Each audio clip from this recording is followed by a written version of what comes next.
Today we are reading Vigilante Cat by jaron5. The summary is the rational, logical part of his brain calmly tells him that somehow he is a cat now. In which Izuku Midoriya is hit with a quirk, and somehow that leads to him finding a lot of crime and people to scratch at with his super sharp claws. It's actually surprisingly effective. This is a one-shot, so it's 13,000 words-ish. Hope you enjoy. Izuku blinks, feeling so very strange. He cranes his head up, staring at the startled bystander he bumped into. As he feels his tail, he has a tail now, shake back and forth, he very empathetically thinks, what the fuck? He really should have listened to his mom and her warnings, and should have gone home like a good, normal kid. Instead, as usual, as soon as he heard there was a hero fight nearby, his feet led him straight towards the altercation, without a second thought.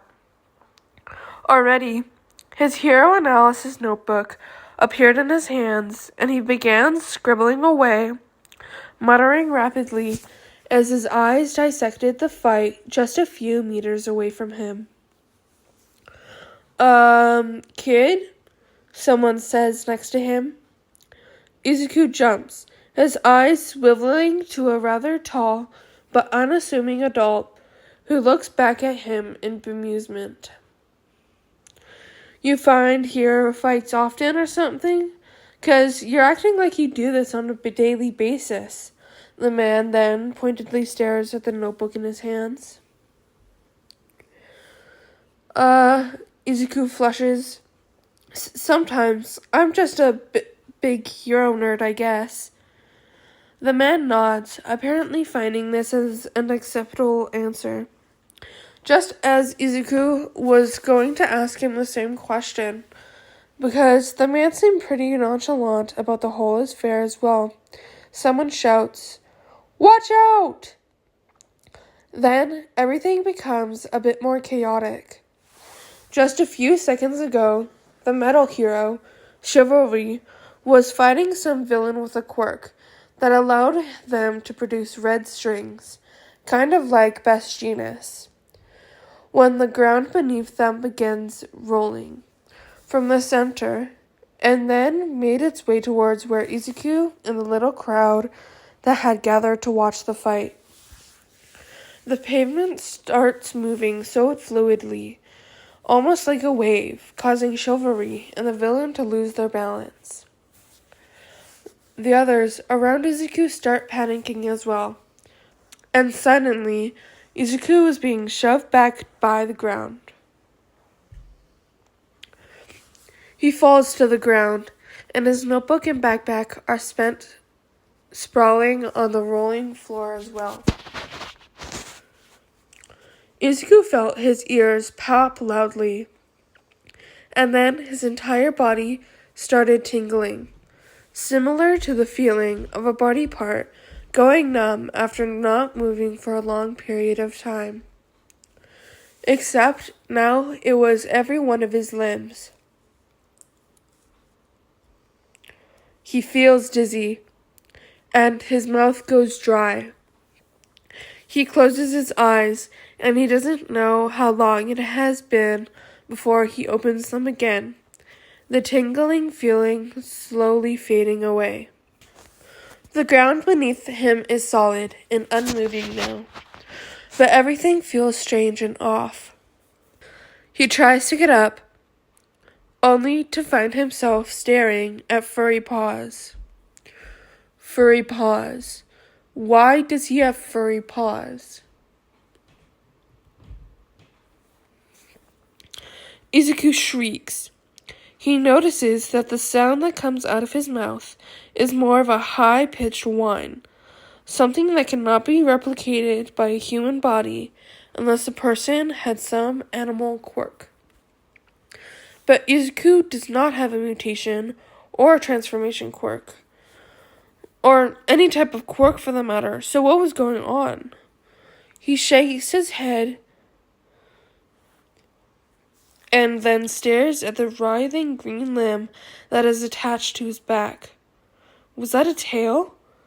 Izuku panics and somehow manages to move around, only to, after bumping into something, he cranes his neck. He sees a super tall woman croon at him, and she claps her hand, the small wings on her back fluttering in excitement. "Oh!" she squeals. "What an adorable little kitty!" What? He feels the tail, shake around, a response that comes automatically to him. The rational, logical part of his brain calmly tells him that somehow he is a cat now. Maybe this is some strange sort of hallucination or dream induced by hitting his head when he was shoved over when the ground started rolling like ocean waves.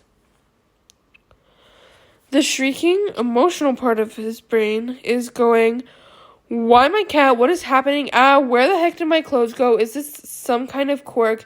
It's actually kind of cool, but gosh, how long does this last? And oh my gosh, All Might on a stick. Oh, Mom's gonna kill me." Izuku keeps looking around, his tail switching back and forth in agitation. He feels his body shiver, the fur quivering against his skin. It is such a strange foreign feeling that he can't help but paw at the fur. For some reason, the motion feels comforting, so he continues to rub his skin. As he does this, he notices that while there is debris and a bunch of red thread around, the pro-hero chivalry and the villain he was fighting are nowhere in sight. He wonders if he blacked out after he hit the ground, or if it was a quirk that turned him into a cat, which also must have caused him to pass out. He also wonders how nobody saw a 12-year-old middle schooler turn into a cat. But maybe that was a hard thing to spot when everyone was running around like headless chickens. He starts to wander around, marveling at how gigantic everything looked. The world looked a lot sharper too, at least up close. However, he couldn't see much of anything that was further than 30 or 40 meters away from him. He remembers reading some facts about feline creatures on the internet, since he wanted to learn everything he could about the wild pussycats. There was one fact that he found really interesting. Apparently, during the pre-quirk era, 1963, a cat had been sent to space. He also recalls that cats love to sleep for long periods of time, on average 13 hours a day, and that they could jump up to 6 times their height, which was really cool. One other thing he learned while reading up on Warwa Chadara, also known as the pro-hero tiger, was that cats share 95.6% of their genetic makeup with tigers. Izuku bounces up and down excitedly, though the feeling of being a cat was extremely strange and even a little frightening. He can't deny that this was probably the coolest thing that has ever happened to him. And plus, it was almost like he had his own quirk. But there was one nagging question in his mind. How long was he going to be like this? This most likely was the result of a quirk and was probably touch-based. He didn't see who bumped into him, but it was likely that person had turned him into a cat. Izuku had no idea where he could find the person who caused this to happen, and he really, really hoped that this effect was not permanent. Such quirks were rare, so he most likely would turn back into a human at some point.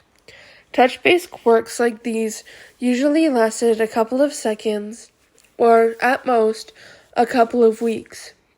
So, he was probably going to be fine.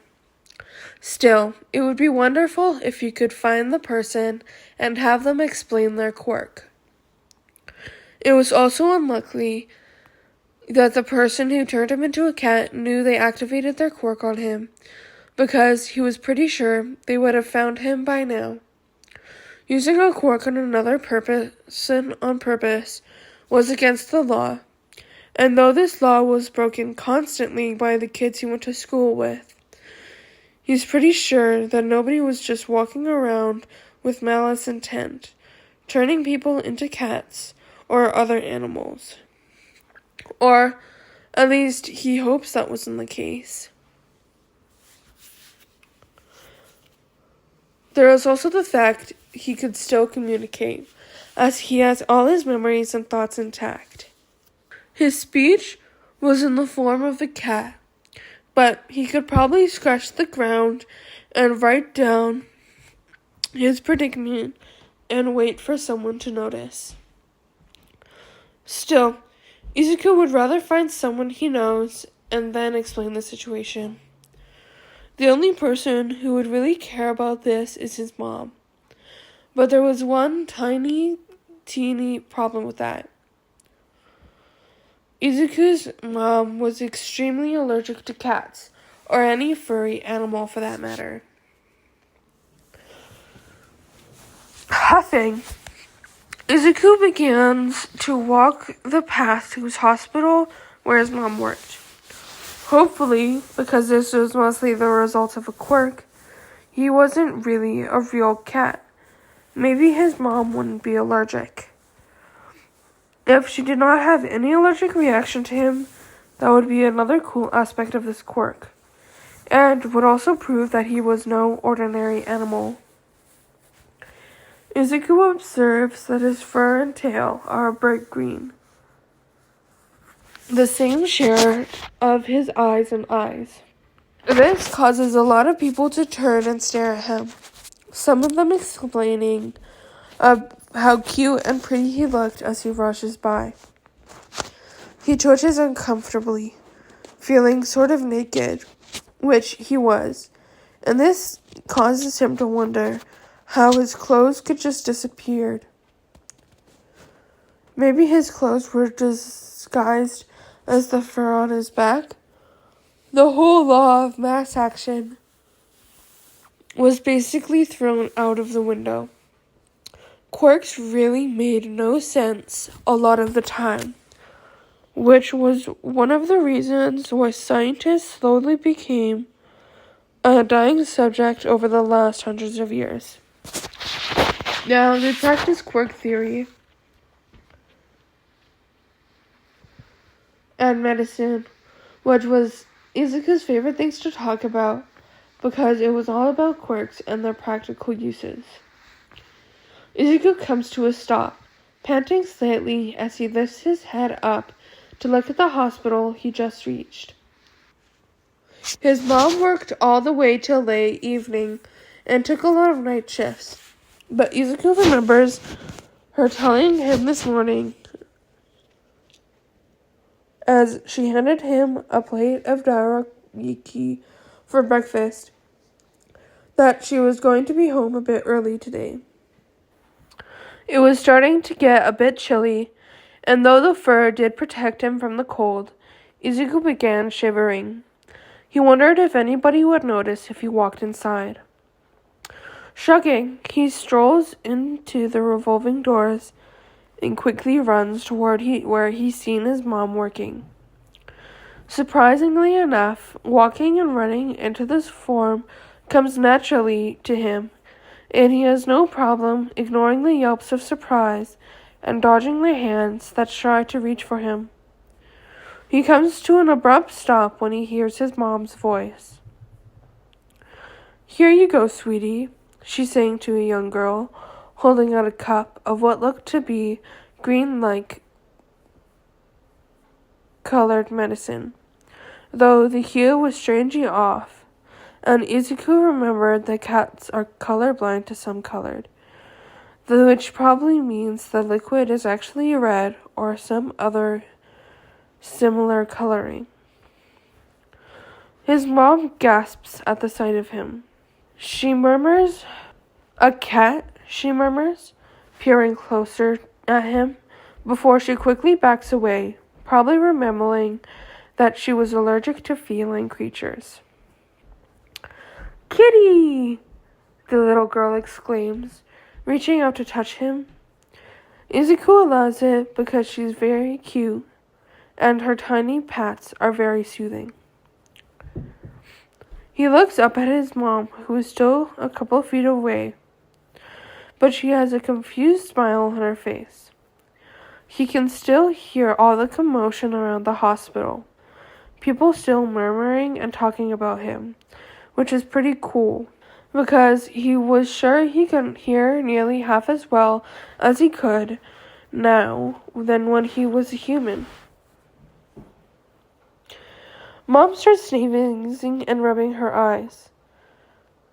The sound makes him jump, which causes the little girl petting him to startle as well. He whines slightly when Mom walks further away from him. She already seems so affected by his presence. So how on earth was he going to be able to explain the situation to her? Another nurse approaches them, crouching down next to Izuku. "Here, come to Hoshi, dear," the nurse coos softly at him. Izuku stares back at her, eyes wide. Maybe he could try to tell her. He strolls past the little girl and thankfully spots a small notepad near the desk. He leaps with his hind legs, swiping at the notebook, and thankfully it falls to the ground on his first try. He stares triumphantly at the lined paper before he realizes that he has nothing to write on it with, and he starts looking around for a pen. His gaze lands on the nurse, Hoshi, who's looking back at him in confusion. He runs up to her, standing up to lean his front paws on her chest, and pulls at the pen that is tucked away in her pocket. Hoshi laughs silently, a cool hand reaching to pet his head. "You're so cute," she tells him, before scooping him up, which was not what he wanted, because he still had to write down something.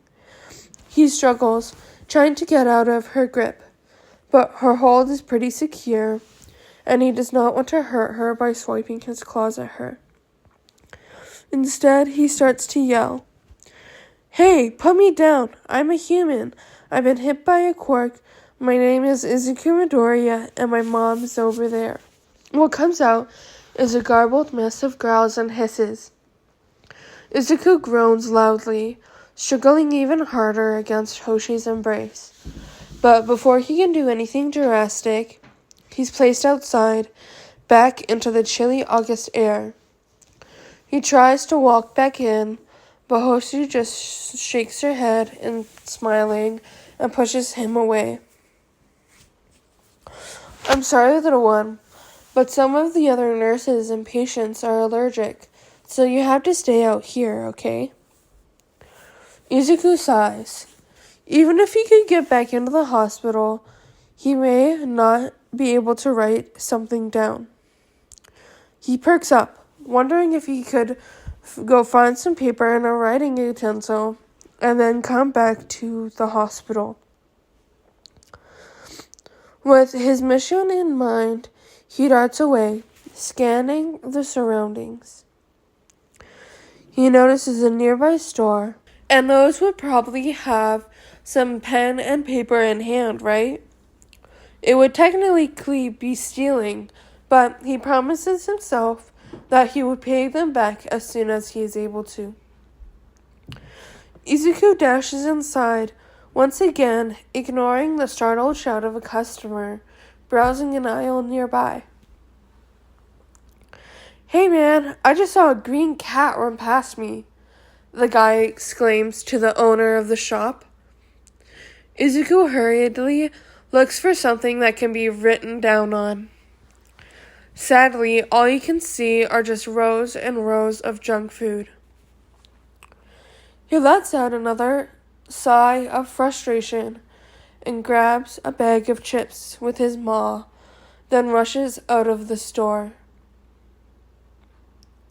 He would have giggled if not for the bag in his mouth when he hears the owner question in disbelief.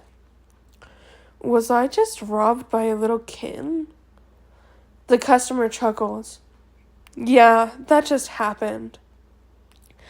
"Hey, what if it's like that villain snatcher who trained animals with his quirk to rob kombinis?" Izuku does not hear the owner's reply, but he does recall reading about that villain who had been an animal whisperer quirk and had been able to get them to do his bidding. He had gotten a bit infamous because of how expertly he was able to evade the authorities. It was pro-hero Conway Woods who eventually caught him, and Izuku remembered watching the video. It was the first time he saw the particular pro-hero in action, as he was rather new to the scene. His quirk was extremely cool, and Izuku dedicated a whole 5 pages to him in his hero analysis notebook, number 9. He stops in front of the hospital again. He breaks open the bag of chips, and then he painstakingly aligns each chip to spell out, "I've been hit by a quirk, not a cat, am human, call Izuku Midoriya." He runs out of usable chips, and the rest just crumble under his paws. Then he waits. He jumps excitedly when he sees a young couple walk out. The man with bright orange hair looks at him and points excitedly. "Look, Ichi, it's the green cat from earlier." "Aw," Ichi puts her hand to her chest, her eyes looking at him with so much adoration that it wouldn't feel out of place if hearts started floating out of her eyes. The orange-haired man smiles widely at him. He steps towards him, and Izuku quickly points out at the chips, making more trilling noises. "Look," he yells at them. "Look at what I've written." Crunch. Izuku's jaw falls open as the orange-haired man completely ignores his frantic waves and steps directly on the message Izuku spent so long working on. "Seriously?" he shrieks, swiping angrily at the air. He doesn't care about cursing the man. It's not as if anyone could understand him anyway. He glares and shouts every curse he knows, including all the All Might ones, pouring all his anger and frustration into this stupid, brainless man. The stupid man ignores all of this, probably because of how stupid he was, and tries to stroke his head. Izuku scowls and scratches him. The man howls, jumping back, and Izuku easily feels guilty. "I'm sorry," he exclaimed, waving his arm around, his tail swishing along. "Oh no!" Ichi cries. "Shako, are you alright?" "Yeah," Shako whimpers, obviously not alright, but he tries to give her a reassuring smile. Ichi glowers at Izuku, leading her partner away from him. "Honestly, some cats are absolute menaces. You really shouldn't have tried to pet it, Chico. It's probably a street cat." Izuku flops to the ground dejectedly. watching them leave. He didn't realize how hard this task would be. Now he feels exhausted, and he wishes more than to fall asleep there and then. He scampers towards the less lit streets. It's starting to get dark, and he's too tired to walk back to his home. Maybe he could find some place to rest for a while, and then go back to trying to get his mom's attention. Or maybe the quirk would wear off, and he would be free from this mess. Izuku finds the closest alley to the hospital. There are crumpled up plastic sheets ahead, so he circles around them, patting them so he could comfortably lie down on them. As soon as he curls up and closes his eyes, he falls asleep. He wakes up to muffled shouts and screams. He scrambles up from his nest of plastic bags, nearly tripping over them. To his disappointment, he's still in the form of a cat. Tail swishing, he feels much more refreshed and awake now, and he peeks out to see what all the commotion was. Several feet deeper into the alley, 2 thuggish-looking men beat up a skinny guy who is pleading with them to stop. Izuku feels a pang of something in his chest at the sight before he is leaping at them without a thought. He strikes the man fighting closest to him, clawing at the thug's legs. He leaves deep scratches and he digs harder, surprised at how sharp his claws are. He absolutely wonders if it's just a cat thing to have long, pointed talons, or if the reason they are so sharp was because he hadn't cut his nails in a month, despite his mom's constant badgering that he had to have better hygiene. The thug screamed loudly, tumbling away. He's kept screaming as he falls to the ground and grabs at his bleeding ankles. Izuku wastes no time in leaping up to reach the other thug's face and leaving deep gashes on the guy's cheeks and forehead. More screams fill the air before the thug begins cursing so vulgarly that Izuku feels like covering his ears. Thug 1 looks down at Izuku, and he hisses threateningly, raising his claws at the man. And the man quickly pales before muttering, "Whatever, I'm out of here," and then dashing away. His other thug friend stumbles after him. Izuku stretches his back, feeling quite proud of himself. He just fought 2 bad guys. He turns to the skinny, beat-up man, who stares back with his jaw open in admonishment. "What?" The guy blinks at him. Blood from the wound on his forehead pours sluggishly down his face. Did a cat just save me?" he asks himself, looking quite dazed. Izuku moves closer to him, eyeing the man with concern. "Are you okay?" He tries to speak, but it just comes out as one long meow. The man then smiles at him, reaching out blindly to give him a rough pat. "Thanks, kitty. You're the best. I thought for sure they were going to kill me." He winces as he puts a hand to his side.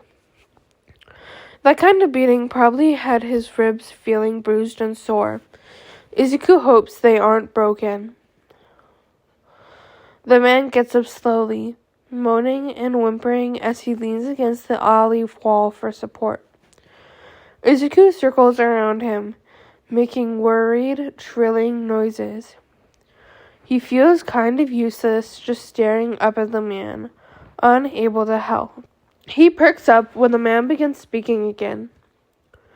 "You seem kind of thin, kitty. How about I get us some food to eat?" At the mention of food, Izuku's stomach rumbles embarrassingly loud. The man laughs and then groans, clutching at his chest and ribs. "K," he mutters, limping slowly out of the alleyway. Izuku follows him along, stopping when the injured man walks into a different combini than the one Izuku stole from today. He can hear someone asking in concern if the skinny man was okay, to which the man just replied that he was just peachy. The man walks out not a minute later, dropping a tin of open cat food at Izuku's feet. He sniffs it a little suspiciously, but he's so hungry that he immediately starts gobbling it. It was tuna, and it was surprisingly really tasty. The man takes out his own wrap of food and bites into it. He carefully crouches next to Izuku and pets his head and back. Izuku instantly leans into it, the touch so soothing and warm. Even after they're done eating, the man keeps patting him. Finally, after several long, blissful moments, the man straightens up, giving him one last tap. "Thanks again, little kitty. You really saved my ass back there."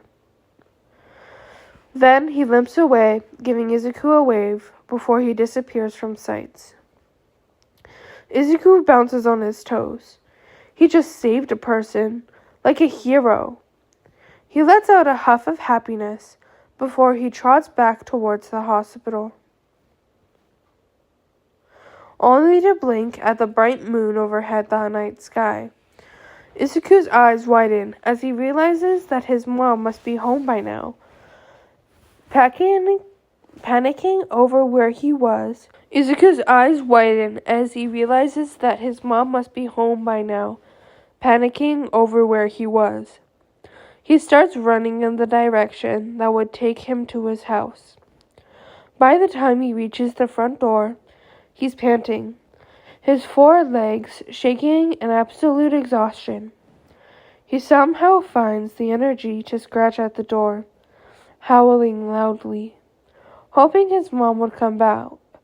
He scrambles back in surprise when the door opens abruptly, blinking in confusion when a police officer steps out, his mom following suit, wringing her wrists, clearly stressed out of her mind.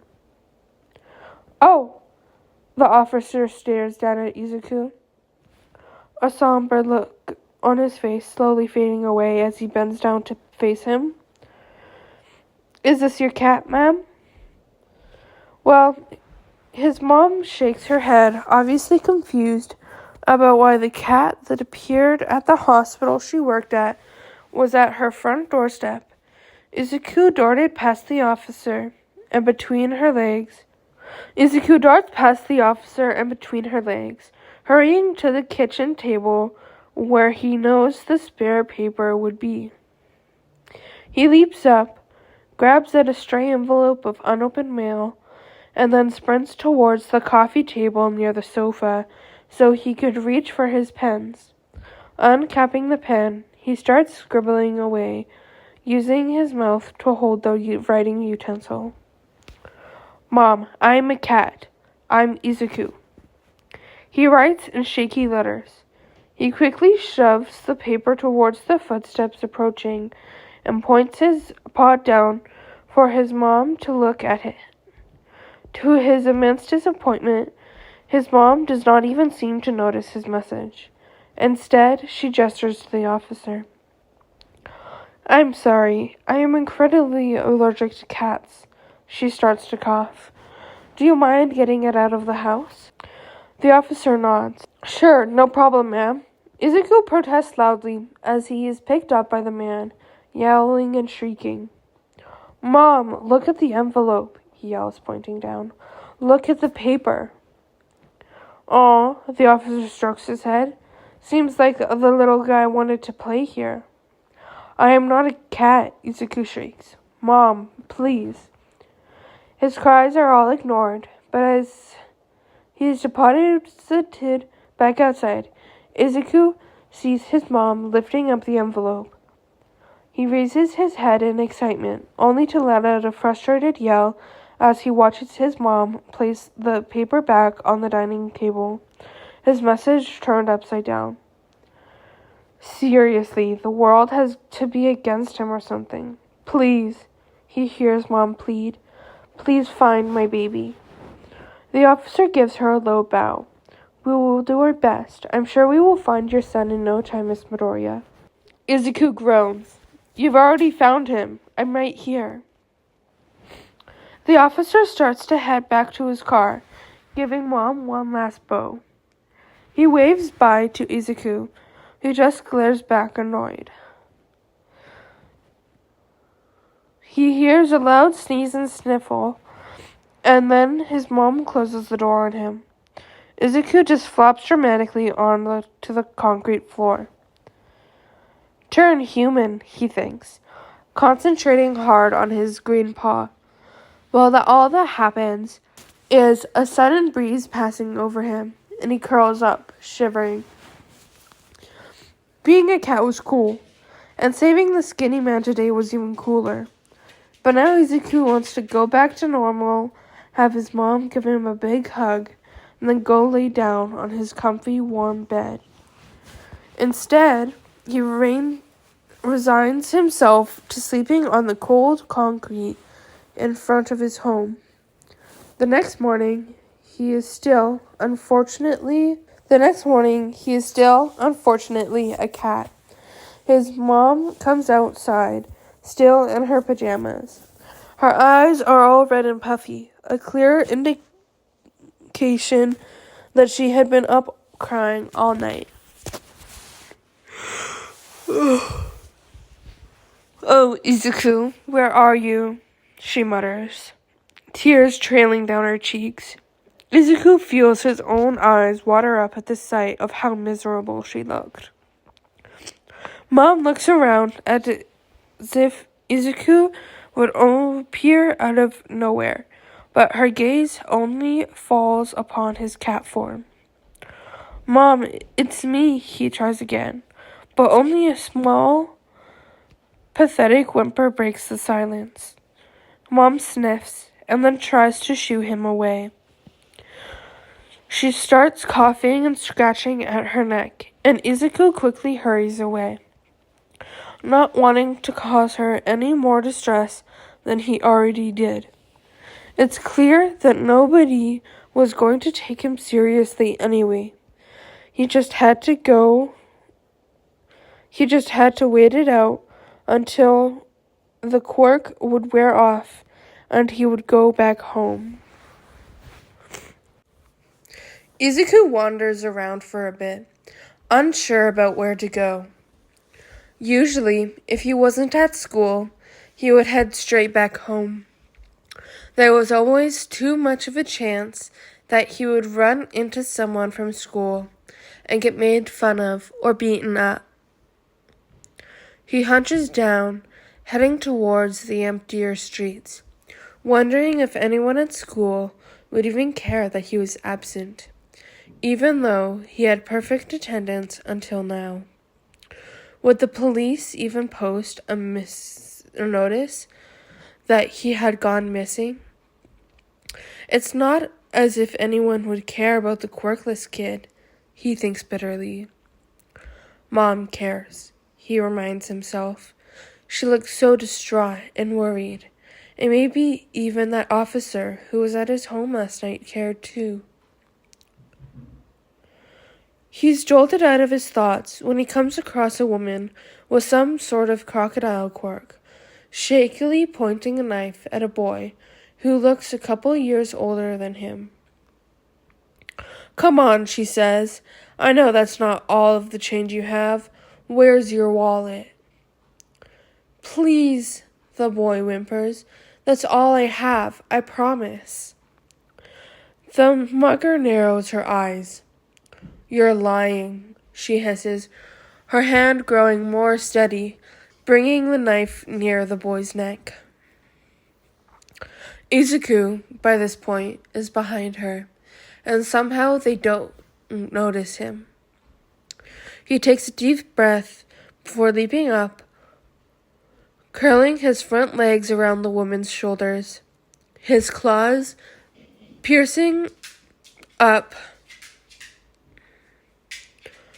into her arms.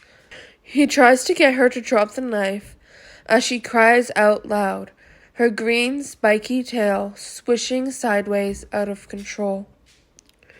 The boy stares in shock for a moment, before squinting away, shouting for help.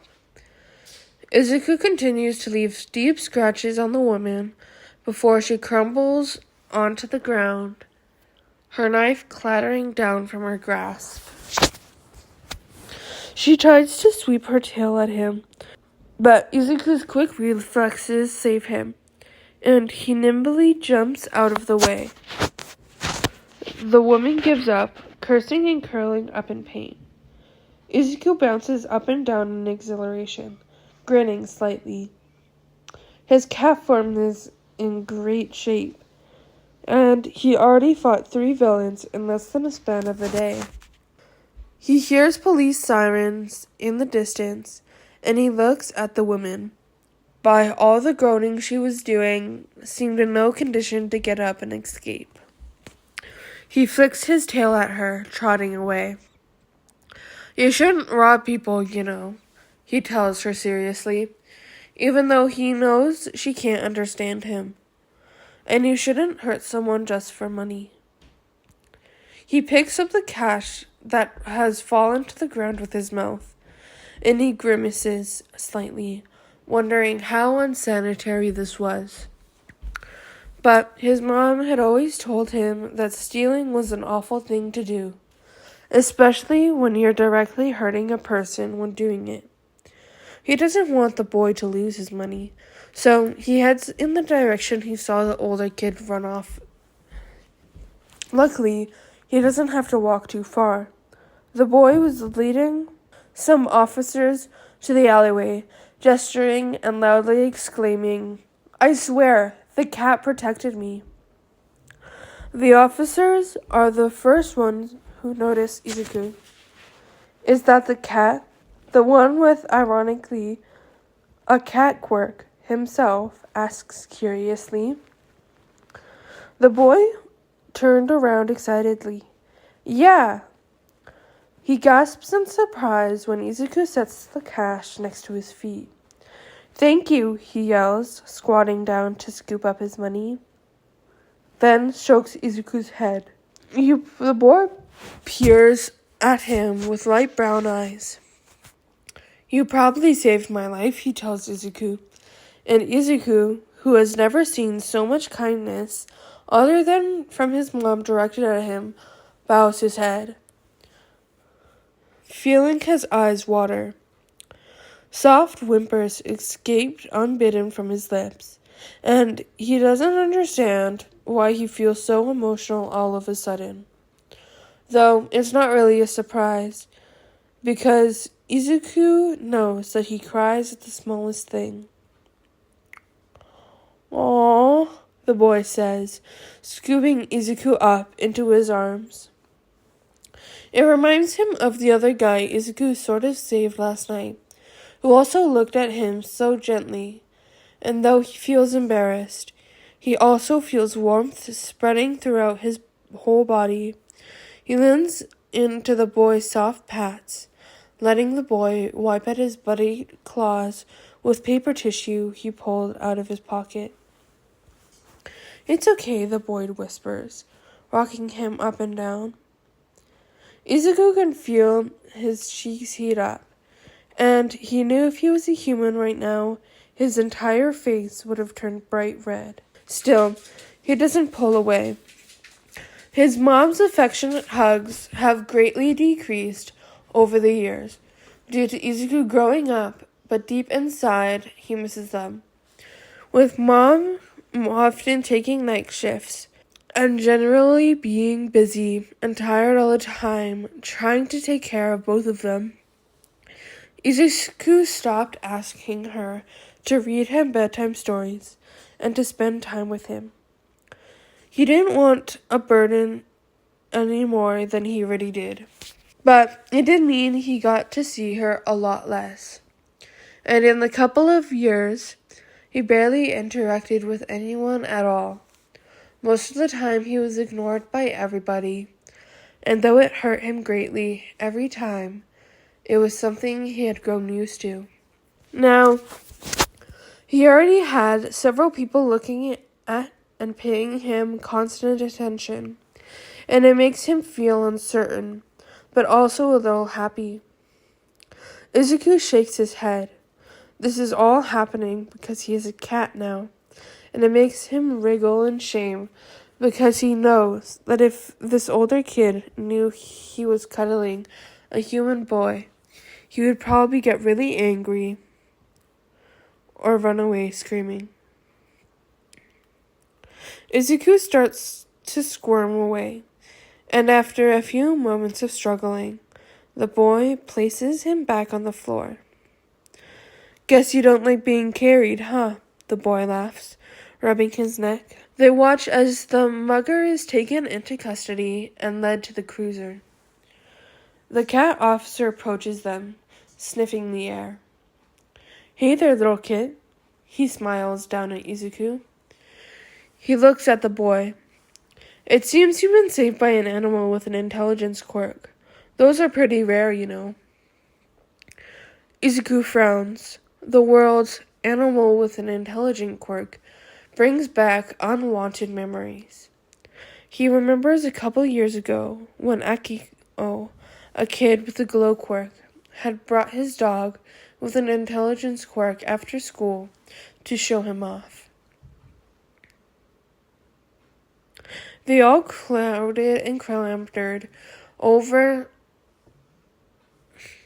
As they all crowded and clambered around for a chance to pet the dog, one of the other students, Kazuko, pushed away Izuku, jeering at him. Look, it's Midoriya, he yells loudly. Even the dog has a quirk, but he doesn't. Izuku gets shoved again. The other students titter at that, glancing his way. Kanchan, hearing that, saunters towards them, his red eyes gleaming cruelly. Yeah, Deku's no better than a stupid animal. He's just a waste of space, really. Tsubasa, behind Kanchan, laughs loudly, agreeing with anything the boy said, as usual. Maybe, if we put him in a cage at the local animal shelter, nobody would be able to tell the difference. He sniggers. Nah, Kanchan smirks. No one would buy a quirkless loser like him, even if he begs them. Izuku, at this point, already had tears running down his cheeks. That's not true. Kanchan punches his shoulder harshly, his spine sparking. Yes it is, he mocks, copying Izuku's stutter. Izuku shrinks his away, bringing his shoulders up. His ears turn red, and it feels like everyone is looking and laughing at him, and he can't breathe. He slowly comes out of the painful, embarrassing memory, blinking up at the boy and the officer, who are still speaking. The boy is saying something. You think it's a street cat? Does that mean I can keep it or something?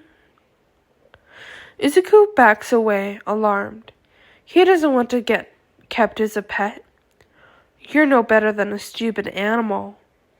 He feels his breath hitch, and suddenly he's dashing away, his heart beating frantically. He doesn't know how long he runs for, but soon he finds himself curling up under a park bench, his heart still racing and his chest heaving. He squeezes his eyes shut, feeling incredibly panicked and anxious for some reason. He tries to take a breath, but he chokes on air instead, and he feels his limbs tremble. He doesn't do anything else, just brings his front legs close to his chest before curling up. Then he stares there, unmoving as the hours pass by. Izuku strolls around in the dark aimlessly. He mutters to himself in frustration, wondering when the heck this damn quirk will just wear off. He hopes his mom isn't too worried about him. To pass the time, he stops a couple of fights here and there. Surprisingly, there seems to be a lot of crime in the grimier back alleyways of Mustafa. He had already turned his claws on 5 villains, and there was even one instance where he had stumbled upon a particularly horrifying scene where a man with some kind of skin quirk had pushed a frightened, drunk girl into a wall and started groping at her. Izuku had stared, frozen for a second, before vaulting over, doling out his sharpest swipe yet, straight into the man's eyes. The man howled loudly, stumbling away, shrieking loud curses. The woman he had been holding crumbles to the ground, her shoulders shaking. There was mascara running down her eyes and cheeks, and her sight was unfocused. Izuku shook with rage, and he kept scratching away at the man, dodging the squirts of liquid from his skin that sizzled when it touched the floor. It appeared to be just really hot water. And Izuku let out a yelp when some of it landed on his fur. The man eventually gives up, fainting from the loss of blood probably, and Izuku examines his claws. They were really quite sharp and could apparently do a lot of damage. He leaps back toward the woman, who for the most part looked uninjured, but very intoxicated. Thankfully, her phone was hanging limply from her hand, so Izuku just dialed 119 and then hid when the officers showed up. He never knew how busy the police officers could be. They always looked unsurprised by everything. Their eyes looked so very tired. It causes Izuku to yawn, and he stretches out his limbs before curling up in the dust and darkness of the alleyways he had started inhabiting. He closes his eyes and dreams about his mom and Katsudon. He wakes up feeling uncomfortably hot and then yelps loudly as bright blue flames singe his fur. Huh? Comes a confused, deep voice, and then Izuku is staring into blue-green eyes. Huh, he hears again, and Izuku stares back at the man, who looks like he was in his late teens or early 20s. He was quite a sight to behold, with all the 3rd-degree and deep 2nd-degree burns covering up most of the exposed pieces of skin that Izuku could see. Staples and other various metal piercings also litter his body. And Izuku wonders if they are some kind of insane fashion statement, or if they were placed there to keep the open injuries from peeling further, and to keep the muscle beneath his skin from being exposed. Overall, he looked absolutely horrifying, and the part of Izuku that grew up with a mother as a nurse wants to haul him to the nearest emergency room immediately. Or maybe that would be anyone's instant response after coming face to face with this guy. The patched up purple man keeps staring at him, and Izuku wonders how much nerve damage he has, and if he could feel anything other than numbness around his affected areas.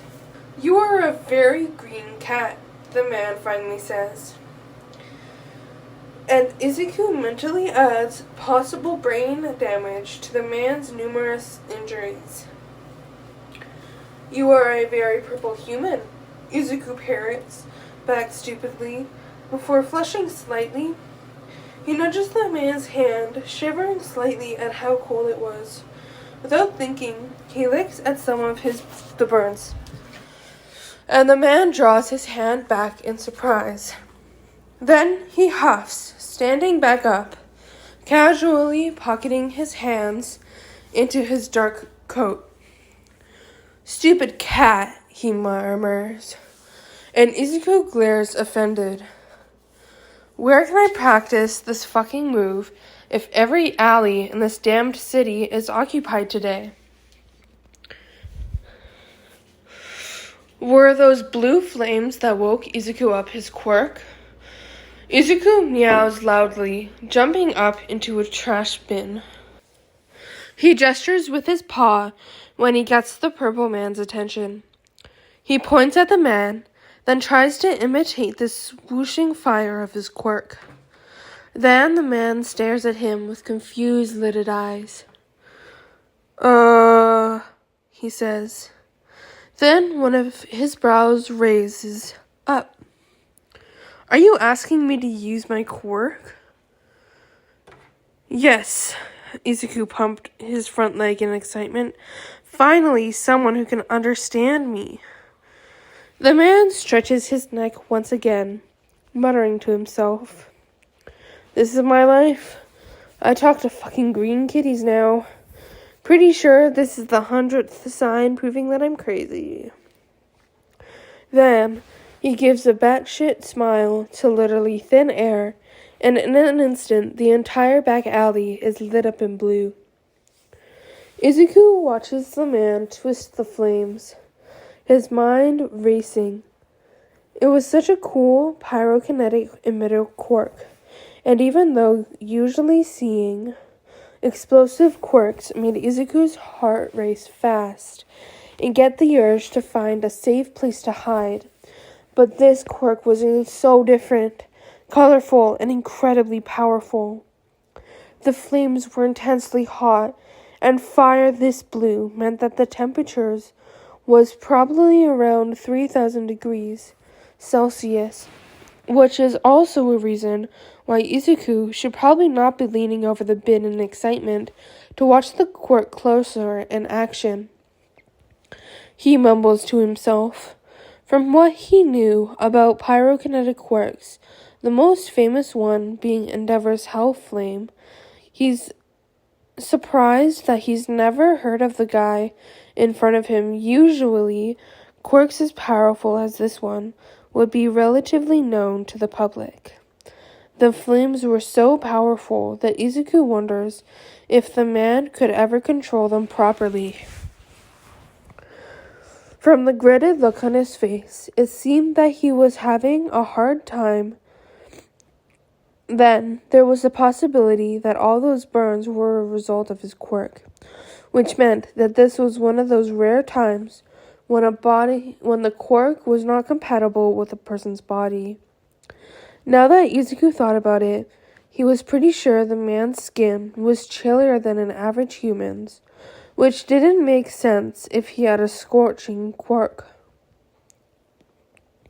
For pyrokinetic users, their limits tend to be reached due to overheating, and this man's quirk probably had a worse drawback.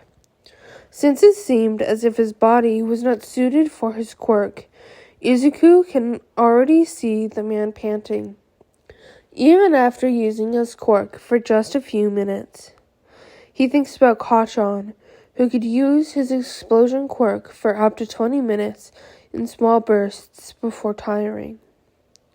He watches for a few more moments as the man tries to control his raging quirk.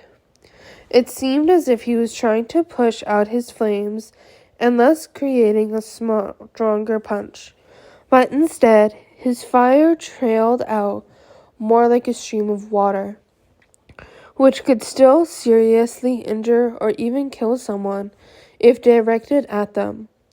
With the obvious illegal quirk usage and the dark, intense look on the man's face, Izuku wonders if he is some kind of criminal. He thinks he would remember hearing about someone so distinctive as him, So he pushes that assumption out of his mind. Finally, the man deactivates his quirk, panting heavily. Izuku jumps back down to the ground, wincing as he feels the heat underneath his paws, and practically chokes on the smoky air. He wishes he could talk, so he could tell the man that he was probably focusing too much on the direction of control on his quirk. The man practiced more with the fire he pushed out of his palms, and Izuku theorized that perhaps if he allowed his quirk to build up a bit more, particularly right before he pushed out the flames from his hand, he may get the result he was looking for, which, from what he could conclude, was punching out the flames with more force and power. Izuku got the idea from Kachan's quirk, which also needed some time to build up in order for him to get stronger thrusts. Izuku pouts slightly. It's not as if he could tell the man in human form anyway. Besides, nobody ever wanted to listen to him, and he's not sure if he could have gathered up the courage to tell the man in the first place. The man smirked down at him, nudging Izuku with the tips of his boots. Good thing that I heard you before I could release all of my flames. I don't make a practice of making kindling out of little kitties. Izuku gulps slightly, feeling tense all of a sudden, as the man leans closer, a leer crossing his lips. No, he said quieter. I'm saving my fire for the ones that deserve to burn. They stare at each other for a moment, and there's a heavy charge in the air, full of unsaid promises. The look in the man's eyes is something that Izuku will never forget, so terribly dark and cruel. And maybe a part of Izuku thinks that the man's expression also looks a bit brittle, too, as if he was just on the precipice of keeping a mental breakdown at bay. This man was clearly haunted by something, and his eyes were screaming, like those canvases Izuku saw on his last visit to the art gallery. It was as if he was trapped in a portrait, face open in an endless scream. The look in his eyes was the same as the paintings. Izuku wanted to pull the man somewhere where his wounds could be further treated. He wants to make all the haunted hurt go away, but he can't do anything but just stand there helplessly, chest aching, as he watches the man saunter away. In the end, no matter how much he wanted to help, Izuku was just a quirkless nobody, stuck in the form of a cat, so useless he couldn't even help himself. After the 6th day of just wandering the streets and clawing out countless amounts of people, Izuku finds a poster. Specifically, a poster of himself.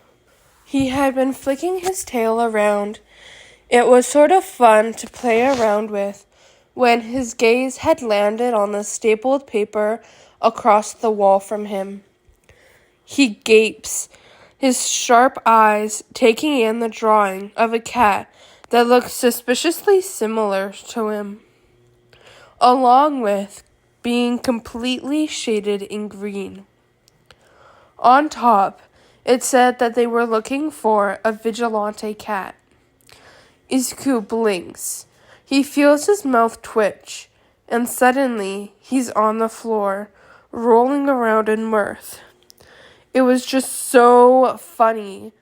He can't help but laugh helplessly before the usual tears spring from his eyes and he starts hiccuping sobs. He He just wanted to be Izuku again. He just wants his mom. He feels so tired and alone. And most of all, he's just scared. He doesn't know when this quirk will wear off, and he's beginning to think that it never will. But he firmly pushes those thoughts away. If he starts thinking that this is going to be his life permanently, he's going to break down and never stop. It is the third day after he finds his poster when he's scratching at a trio group of criminals who just robbed a local store with their quirks, and another man swoops in to join the fight. Izuku had just taken a hit to the ribs before he's scrambling up again, then dropped his jaw as he takes in the sight of 3 men unconscious on the floor. The unknown man has a strange-looking floating white capture cloth that folds back over his shoulders and neck. Izuku observes the man's glowing red eyes roaming over the 3 thieves when he remembers. He bounces on his toes excitedly. This was Eraserhead. Izuku had read every article he could find on the elusive man. He had first heard about him from an interview of Miss Jokes, who was Izuku's favorite underground hero. Izuku had been a fan of the smile hero, Miss Joke, since he first saw her on TV. She was a young teacher at Kitsubutsu Academy High School, and had been explaining a bit of her quirk to an interviewer, and had casually mentioned that she was an underground hero when the man had asked her why she was not on the hero billboard chart GP. She winked and giggled at the interviewer and said, "It means I'm not a big fan of the media, so you're lucky that you're even getting a statement from me." Then she gave a bright smile, and it reminded Izuku instantly of All Might, which meant that he subsequently liked her as well. He had then searched her up, and her quirk was so cool. And what Izuku most admired about her was her hero persona and how she kept catching villains off guard with her jokes. Even though she didn't even need to with the quirk she had, which was releasing an invisible gas from her skin that caused people to laugh uncontrollably and impair their opponent's cognitive abilities. It was a quirk similar to the R-rated hero Midnight. Izuku had also learned that Miss Joke was infatuated with another underground hero named Eraserhead, and constantly made jokes about how she was going to marry him someday. Izuku vibrates in excitement. Seeing the very same man he read about in action was just so cool. Even though Eraserhead had ended the fight in a matter of seconds, which honestly made him seem cooler. Now the hero turns toward Izuku, the glow in his eyes fading, and Izuku comes to a dawning realization. Eraserhead could erase quirks. Izuku could absolutely not waste this opportunity. He needed to get Eraserhead to use his quirk on him. He darts towards the man, pawing at his leg. Eraserhead pauses, tilting his head down at him. Then he crouches, placing a gentle hand on his head, and Izuku couldn't help but lean into it. "Hello," Eraserhead says, his voice rough but very soft at the same time. "You must be the little imp that Tsukauchi and Tamakawa have been making such a ruckus about." He frowns at Izuku, noting the bruises and cuts received this past week. He had been trying to keep himself clean, though, because he didn't want to look like a dirty, crazy-looking vagrant when he turned back into a human. He's not sure if the injuries he received as a cat would stay on his human body, but all his soreness and wounds he had as a human had shown up in his cat form. Eraserhead carefully lifts him up, and Izuku stares at a small nursing bottle that appears in his hand, seemingly out of nowhere. He doesn't hesitate, though, when the man puts the bottle to his lips, instantly smacking at the warm, soothing liquid. He's quite thirsty and hungry, and it's kind of hard to find food on the streets, especially as he didn't really know what he was doing. He squirms a bit as he drinks, feeling a bit uncomfortable under Eraserhead's intense stare. It sort of reminded him of Kachan's intense stare, which was not reassuring. Nezu is also interested in you, Eraserhead drawls as Izuku laps up the milk. Nezu? As in UA's principal? Izuku stops drinking, feeling his hunger abate slightly.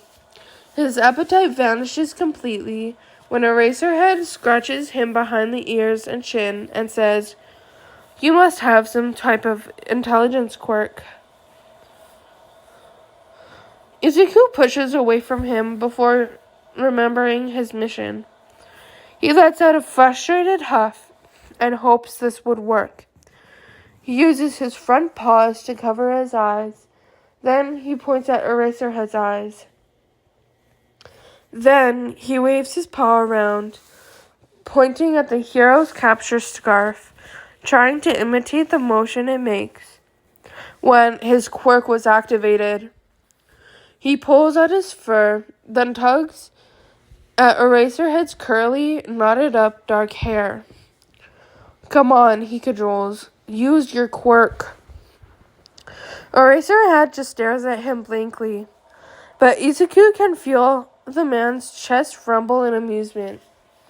He lets out a loud groan. He lets out a long groan and slumps his head against Eraserhead's shoulder. The man's capture scarf feels so warm and cozy, and suddenly he's weighed down by how exhausted he feels. Maybe it wouldn't hurt if he's closed his eyes for just a moment. He's been feeling tired constantly this past week. The moment he does shut his eyes, Izuku falls asleep instantaneously. Aizawa feels his lips quirk up. There were only a few things he lived for in this world, and this was one of them. A cute little kitten curled up against his chest, snoring slightly, absolutely conked out. Yes, please. He would die for this creature. He lets the police handle the unconscious men, waving them in. His patrol was almost over anyway, so he decided to head back to his apartment. His hold on the kitten tightens before he's leaping away, hopping up on one of the rooftops, using his capture weapon to haul himself up and about in less than 10 minutes. He slips through his unlocked window and then carefully places the uninjured cat down on his couch. After a moment of deliberation, he slips out his phone and takes a few quick snaps of the sleeping furball. He really was cute little thing, with wide, glowing, and expressive green eyes. His coat was such a pretty, unique color as well.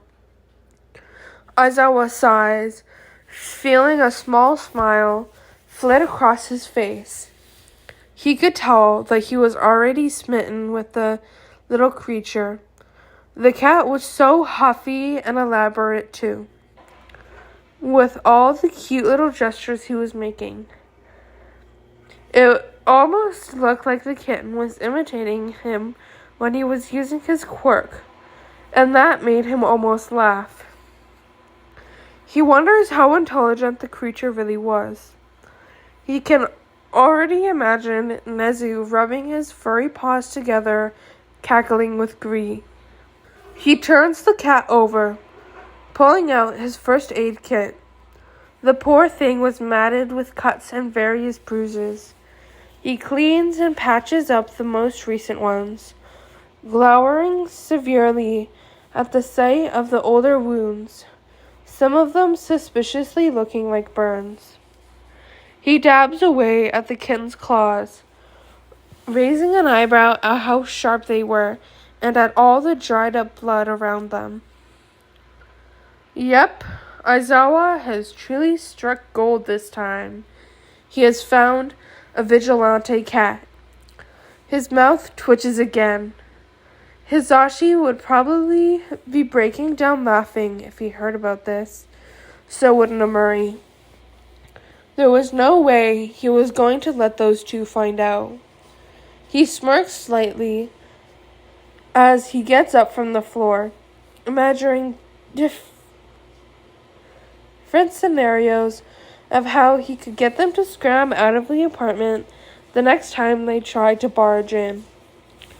He hums lightly as he rummages through his pantry, bringing out some of the feline food he keeps for his other cats. He hears Akuma mewling curiously near the sofa, picking up at the sleeping kitten. Aizawa goes to lift her up, settling her down on the couch. She was the youngest, but now he brought in an even tinier cat than her, and she was bound to be interested in the newest member of the apartment. Don't disturb him, he warns her, but as usual, Akuma completely ignores him, tail swishing imperiously, and nudges the other kitten with her face. The cat wakes up instantly, his paws lashing out, eyes wary.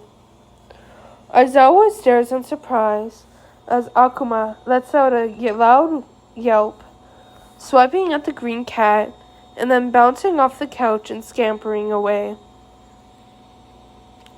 As Aizawa moves to calm the kitten down, he notices the cat isn't breathing properly, and he looks disoriented. He wonders if the cat has a concussion, which is probable from the way he went sprawling when that earlier criminal had kicked at him. Shh, he says, stroking the cat's head and back. You're okay. I'm not gonna hurt you. The cat finally focuses his eyes on Aizawa, and though he shouldn't be, he is still a little shocked at how much intelligence gleams from within their depths. It's actually a little frightening how much this creature reminds him of the UA principal. The kitten then looks down at himself, staring intently at his now groomed paws, before sprawling dramatically over the couch. Aizawa snorts, and the creature shoots him a questioning look. You are the most expressive animal I have ever had the pleasure of meeting, he explains. The kitten seemed to roll his eyes. Both of Aizawa's eyebrows raise up. Hold on, he says slowly, feeling a bit foolish. Do you understand me? The cat seemed to still for a second, before nodding his head rapidly. Suddenly, he's full of energy, bouncing on his toes, probably aggravating every single one of his injuries that Aizawa had painstakingly bandaged. The cat scratches at his couch, then seems frustrated by something. He leaps down from the couch, and Aizawa quickly follows after him. Wait, he calls. The creature was a lot more intelligent than he had previously thought. The cat spins around to face him, gesturing rapidly. Once again, Aizawa stares blankly. Then he leans in closer. It seemed like the cat was trying to act out like he was writing something. Aizawa narrows his eyes. It takes him one stride to reach his desk table. Then he swiftly grabs a pen and a notepad. Then he hands it to the kitten. This was probably one of the strangest things he has ever done, but hey, it was not too out of his realm of weird. For one, his boss was a bear mouse rat creature thing who regularly tried to poison him from the amount of tea he was always offering on hand. Still, Aizawa watches in disbelief as the kitten sticks part of his tongue out and neatly starts to write in the notebook.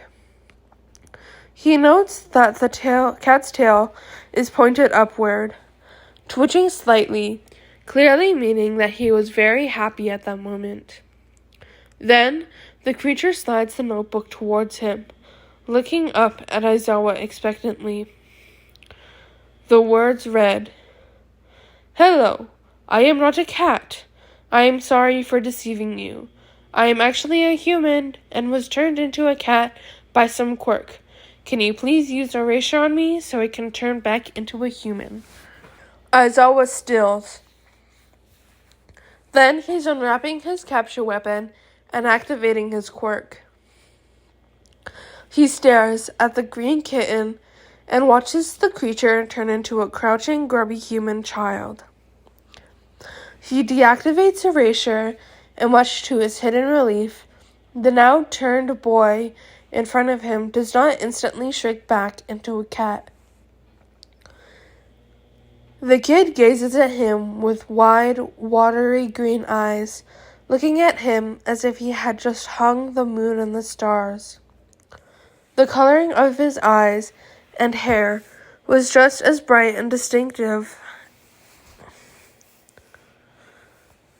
as they were in his cat form.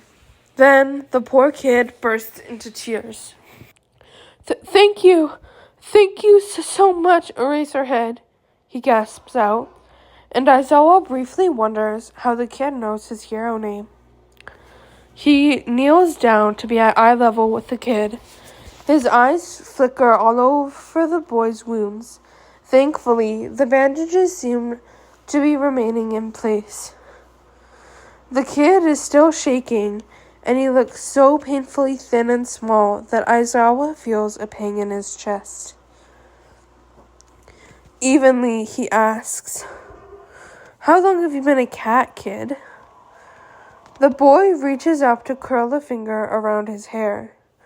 I believe around 9 days. I lost track for a bit. Sir, I need to go home. My mom must be really, really worried about me." "Of course," Aizawa nods.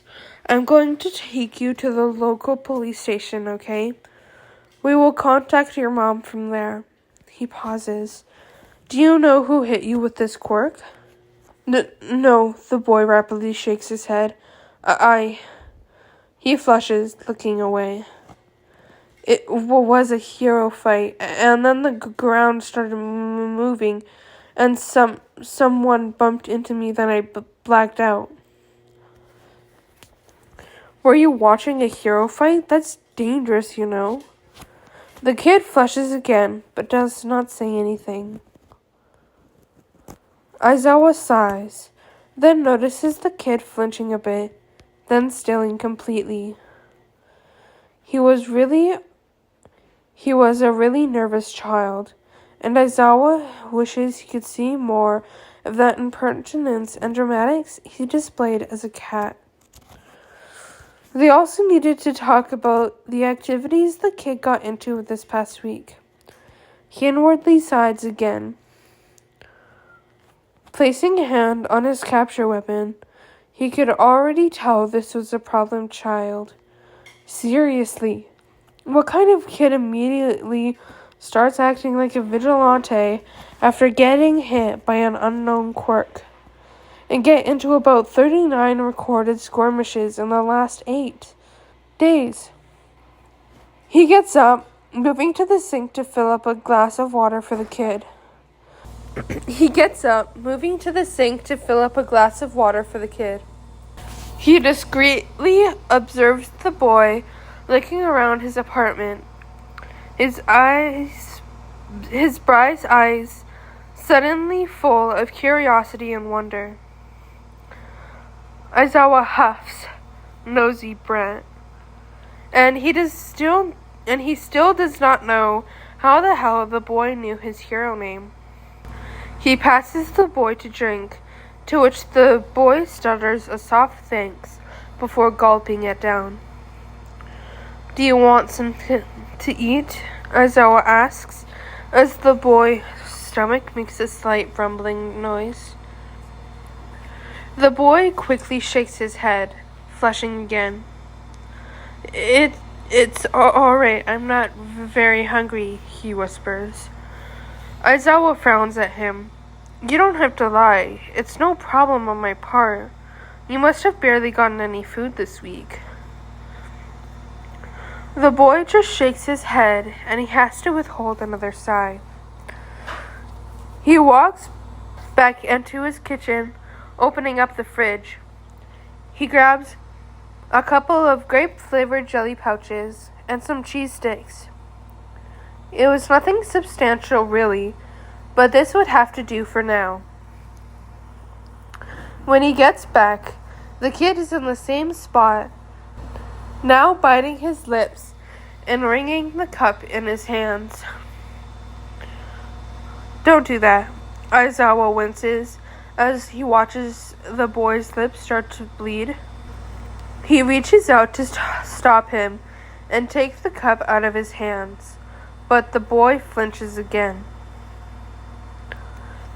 The boy looks at him in confusion when his hand just stays in the air, but at least he stopped cutting into his lip. "Here," he gestures at the cup, and the boy passes it over to him sheepishly. He raises his eyes to look at Aizawa uncertainly when he holds out the cheese sticks for the boy to take. Aizawa just grabs his hand this time, ignoring the kid's knee-jerk response, and places the cheese and jelly pouches onto his palm. The kid's hand is so small compared to his, and he wonders how old the boy is. "How old are you, kid?" I'm 12. I turn 13 next summer." Aizawa frowns. He thought the boy was around 8 or 9. He hopes it's not malnutrition and that it's just the kid's genetics or his quirk. "Well, eat up. We'll head to the station soon and call your mom." The kid nods again, slowly unwrapping the cheese sticks with shaky hands, though he seems shy under Aizawa's attention. He quickly gulps down all 3 cheese sticks in such a hurry that Aizawa activates his quirk in alarm. Hey, slow down, kid. The food's not going anywhere." The kid flushes for what seems to be the 100th time. Sorry," he mutters, eating at a much slower pace now. "So," Aizawa starts, still curious, "how do you know about my hero name?" "Oh," the boy lights up, and that bright look comes back to his face. "I've heard about you from the Smile Hero, Miss Joke." Aizawa groans. That woman never knew when to shut up. Why were all the people who insisted they were his friends so nosy? "And, well, she's my favorite underground hero, and she mentioned you, so I was interested in knowing more about you. So I searched you up. There's not a whole lot of information about you. Though that's not really a surprise to the nature of an underground hero's work, and you were probably the most elusive hero in Mustatafu, so it makes sense why I found so little information about you. But I was able to find 3 grainy clips of some of your fights, and your quirk is so cool and interesting, and is visual-based too, which means that your eyes are a lot stronger than an average person's. Also, I was always curious about the whole floating hair thing, because isn't your quirk erasure? It's interesting how it can nullify the gravity around your hair and capture whipshin. It could mean that you have some secondary aspect to your quirk, which is just fascinating. It's such a useful quirk, too. I mean, all quirks are useful and amazing, of course, but yours could be used for so many various applications, especially for people whose quirks can get out of control and dangerous. It's actually a good thing that they are not more well known. I bet there are tons of villains who would love to study the workings of your quirk as a whole. Also, how long can you use erasure for, and how does your quirk erase other quirks? Like, I wonder if yours just cancels them out physically or on a deeper cellular level. But that would have to be more disaster effects on the individuals you use erasure on, and it could also take longer for them to recover. Currently, there are no quirks suppressing handcuffs, at least none that are effective long enough without side effects like... Wow, kid. He would have let the boy continue. Really. This kid kept surprising him. And Aizawa had known him for a total of little more than an hour. 1 second, he was a stuttering mess, and the next, he was babbling about Aizawa and his quirk of all things. It was all pretty interesting, too, though he was a bit unnerved about how the kid could grasp the logistics of his quirk so well, and with such little info, too. He was also a bit disgruntled that such information existed out there in the first place. Sorry, the boy squeaks, slapping a hand over his mouth, and Aizawa inwardly winces. The kid seemed prone to hurting himself without thought, and now he was back to the flushing and stammering, all previous passion and brightness disappearing instantly. He really was a problem child with a capital P and C. Aizawa turns away, grabbing his key off their hooks. Don't worry about it, kid. It was pretty interesting to listen to. You seem to have a mind for analysis. Is that your quirk? The boy was quite unassuming, aside from his bright coloring, large eyes, and a smattering of freckles. He had no outward mutation, so he assumed it was some sort of emitter quirk, which was always something to watch out for. People with powerful psychic quirks always had a lot of potential. Aizawa had also noticed that the boy showed no reaction when he used eraser just a few minutes ago, which led to his theory that the boy had some kind of acuity quirk. He pauses, tilting his head toward the kids when he gets no response. I'm sorry. The boy apologizes automatically, staring down at the carpet. It's not logical to keep apologizing when you have no reason to apologize. He tries to say it as gently as possible, but the boy still flinches. Sorry. Again, the boy turns bright red. It's all right. A pause. I won't judge you for the quirk you have, you know. Having faced discrimination and constantly being exposed to people's prejudice towards quirk, due to the nature of my own, I do my best to not make assumptions about a person's personality based on a factor they cannot control. Though it was widely known and proven that a person's quirk is similar to their character and disposition. A quirk's value was based on how a person used it, and not what it was. I'm quirkless. Aizawa has to strain himself to hear the boy's soft whisper, and then the boy's words hit him. Oh. Oh. He tightens his fist for a moment, feeling his fingernails dig into his palms before crouching near the kid. The boy looks so resigned and tired, and Aizawa's chest clenches again. He's not exactly sure what to say, and he's pretty sure saying, "Sorry, my bad," or something vague like that wouldn't go over well. Damn it, he's always been awful at having emotional conversations, so he does what he knows best. He speaks logically. As I said, I do not make assumptions about a person's character based on a factor they cannot control, and you shouldn't either. Aizawa observes the boy's drawn face at how he looks almost ashamed of himself. The boy is gnawing on his lips again, wringing his wrists, and Aizawa's heart goes out to the boy, a kid whose name he still did not even know. Do you think... The boy takes a deep breath. When he speaks again, his voice is more loud and firm.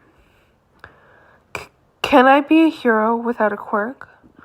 He looks straight into Aizawa's eyes, his own shining with deep, swirling emotions, and his shoulders squared up, as if he was preparing himself to face a firing squad. Careful, Aizawa thinks. I have to be careful. The boy's eyes say this is my dream. This is all I've ever lived for. And his vigilante activities make a lot more sense now. Kid. Aizawa grabs his shoulder firmly, startling him.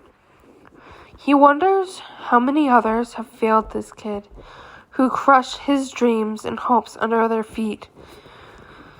His eyes linger on the boy's ribs and shoulders, where he knows most of the old burns and wounds litter his skin. He thinks about Tamakawa raving about a little cat who managed to save countless lives in less than a week. He thinks about the small accounts he had heard of the small green creature that became so vicious and feral when facing villains 10 times his size with nothing but his claws and teeth. He then thinks about how the kitten stayed after almost every fight, acting like a guardian to whoever was in need of help. Kid, he says again, staring intently into those green eyes. You already are a hero, quirk or no quirk. The boy's mouth falls open, and Aizawa feels his body shake under his hands. I thank you, he whispers, big fat tears rolling out of his eyes. Thank you. Of course, Aizawa amends quickly, because he was never one to encourage reckless pursuits. You were a hero, but definitely an illegal one. His hands are still on the boy's shoulders, so he squeezes them, forcing the boy to pay attention to him. Do you understand how dangerous your actions were? Today and the past week. There are so many times where you could have been outright killed, or at least severely injured from all the stunts you've pulled. He glares at the boy like he is another one of his more bull-headed students, and he might as well be with the shaky smile he gives and the "sorry, sir," that he stutters. But one look at his face, and Aizawa can tell the child does not regret his actions one bit. Damn it, what a problem child. Come on now, let's get you to the station. We have wasted enough time. The boy nods, wiping with his eyes his sleeves. They walk down the stairs of the apartment before Aizawa pulls open the door of the passenger seat for the boy to get in. When he's turning into the street, he remembers his question. "What's your name, kid?" The boy looks up from where he was kicking at the littered newspaper on the car floor. "Oh, it's Izuku Midoriya." "Huh, it suits you." The boy giggles. "It's the green, right?" "Yeah," Aizawa smirks.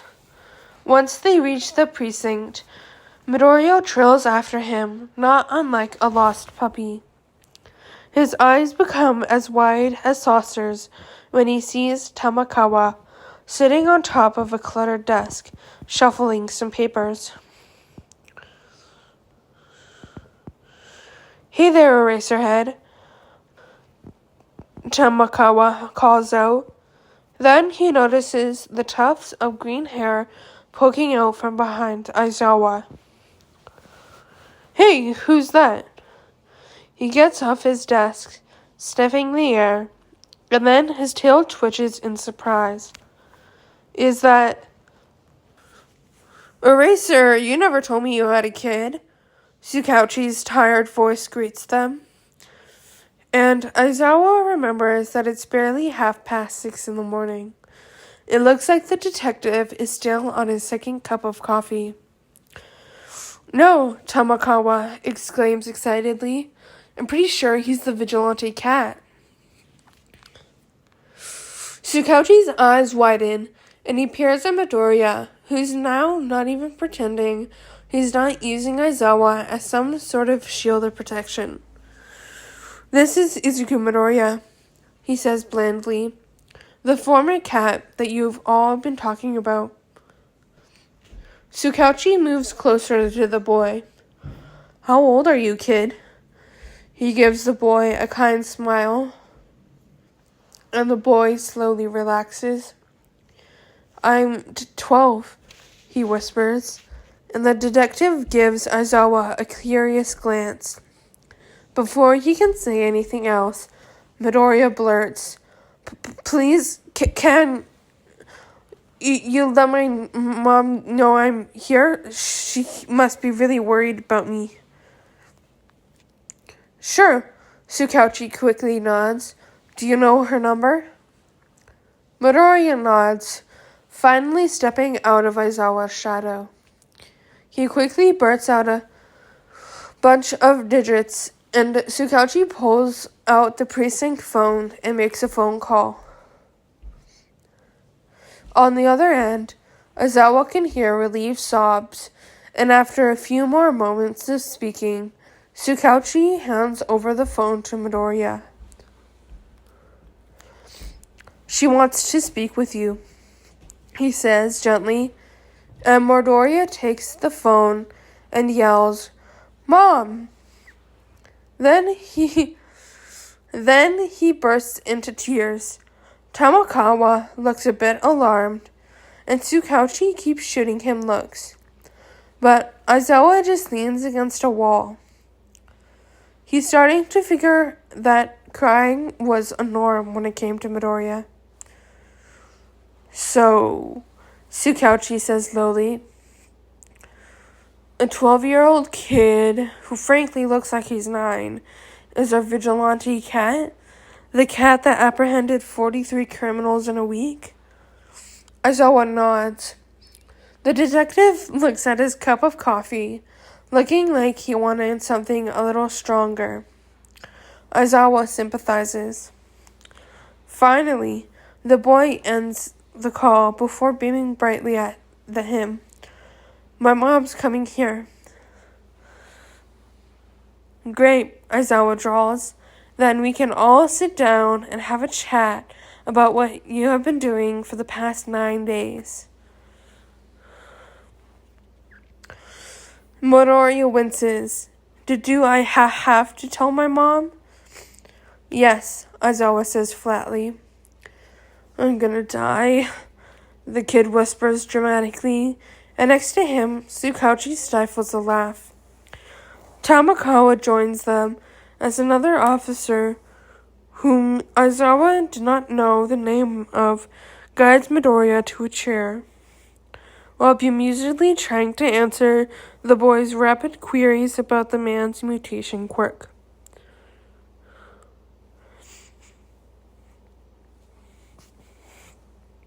So, are we going to be sending a kid to that vigilante reform school?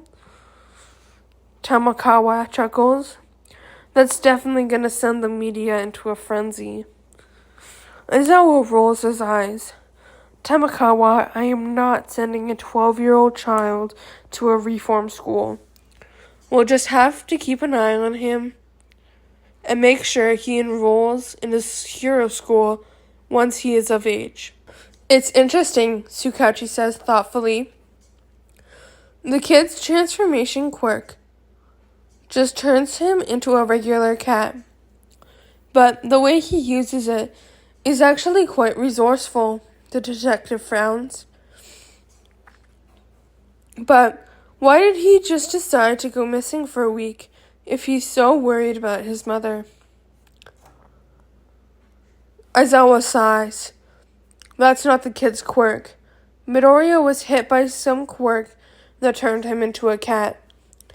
Though, I still don't know why he started fighting criminals instead of trying to tell someone what happened to him. But he may have had some trouble communicating his situation, and thankfully, he was able to get me to use erasure on him. After that, Aizawa waits for Midoriya's mom to arrive, and Tsukauchi heads back to do some paperwork. When the mom arrives, Inko Midoriya, along with a fountain of tears and hugs and kisses to her equally sobbing son, they all head to one of the smaller interrogation rooms. Midoriya, can you tell me what happened from the beginning, right before you were struck by this quirk? Tsukauchi asks once they were all settled down. Yeah. He looks at his mom nervously before plunging in and telling them that he had been observing a hero fight. Izuku, his mom scowled. Aizawa just decides to call her Inko in his mind, since he already called the kid Midoriya. I told you, it's not safe to go looking for hero fights. I know, Mom, Midoriya said sullenly, looking down at the middle table. I'm sorry. Inko sighs. All that matters is that you are safe now, she declares, then gives him another smothering hug. The boy has no problem accepting it, a small smile appearing on his face. When Midoriya starts explaining that he became a green cat, Aizawa watches as Inko's face rapidly pales. Oh, baby, she cries, sniffling loudly. I'm so sorry. I didn't know that was you. They learned that Midoriya had tried to tell a few people what happened, but he was ignored each time. He also explains that his mom was allergic to cats, which is why it was hard to reach out to her. When he gets to explaining some of his more questionable activities, Zawa watches the boy hesitate. He squirms when Aizawa raises an eyebrow at him and then mutters, I got lost for a bit and I sort of stumbled across people getting hurt and, well, I couldn't just stand there, so I helped out a little. He finishes out in a rush. Inko blinks at her son. Izuku, did you get into a fight with criminals? She fingers the bandage around his face and arms. Midoriya bites the tip of his thumb and shrugs, looking down. Your son decided to go and play Vigilante for these past 9 days, Aizawa informs the woman dryly, and the kid shoots him a betrayed look before letting his eyes fall back onto the interrogation table like it was the most fascinating thing he has ever seen. He did what? Inko shrieks. Midoriya winces, hunching his shoulder. He's a lot more sullen now, looking every inch of a petulant teen, and Aizawa has to fight back a smirk. It's good to see some fight in the boy, instead of acting like a lifeless, stuttering doll. He can see Tsukauchi smiling a bit too, as Inko Midoriya scolds the boy before dissolving into tears. "Mom," Midoriya hisses, looking at the two of them sitting silently, and then turning back to Inko. His ears and neck turn a bright red. "I'm sorry, Mom. It's okay. I'm safe. See?" "Izuku, baby," Inko sobs.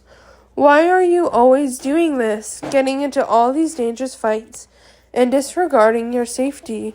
You're going to give me a heart attack one day, Izuku." Looking at the kid's stricken expression, Aizawa decides to take pity on him.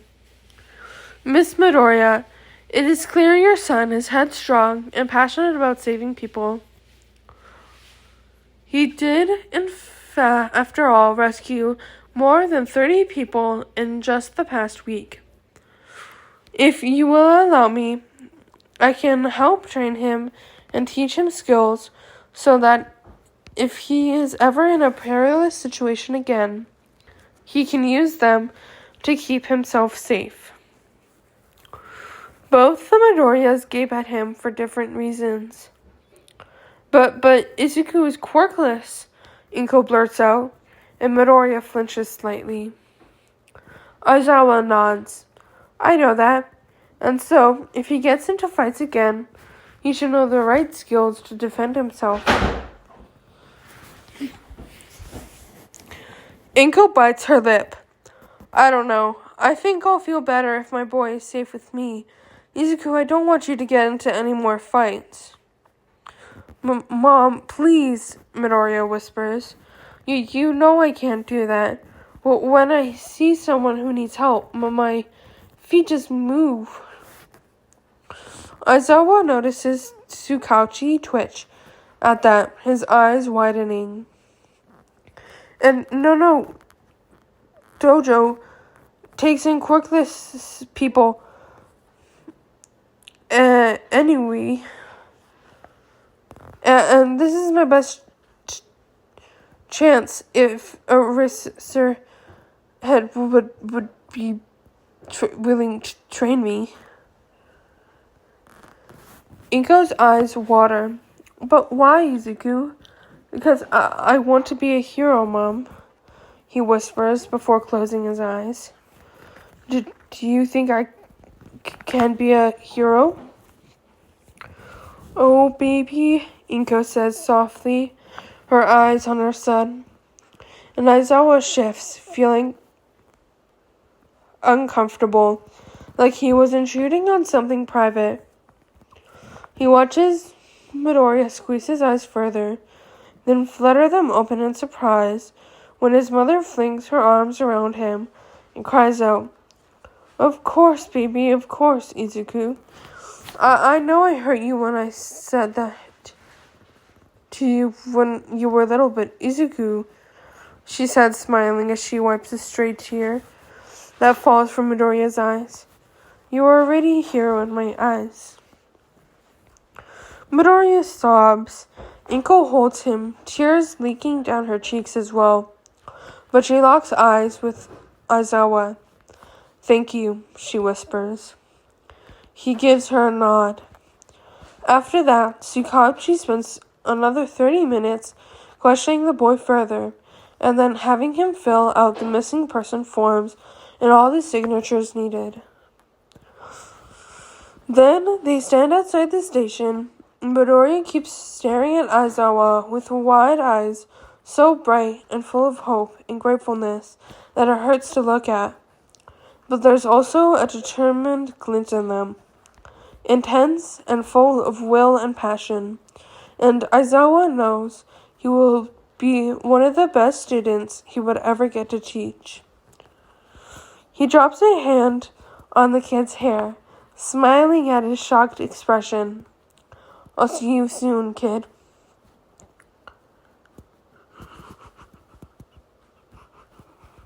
Midoriya gives him an excited nod, bowing a few times with his mother before waving at him as he's pulled away by Inko. Aizawa sighs, slouching, and heads back to his apartment. He needs a long nap, or 5. Then he has to prepare a plan, and it's a good thing that it's still summer vacation and he doesn't have his usual brats from UA badgering him. He has a problem child to teach.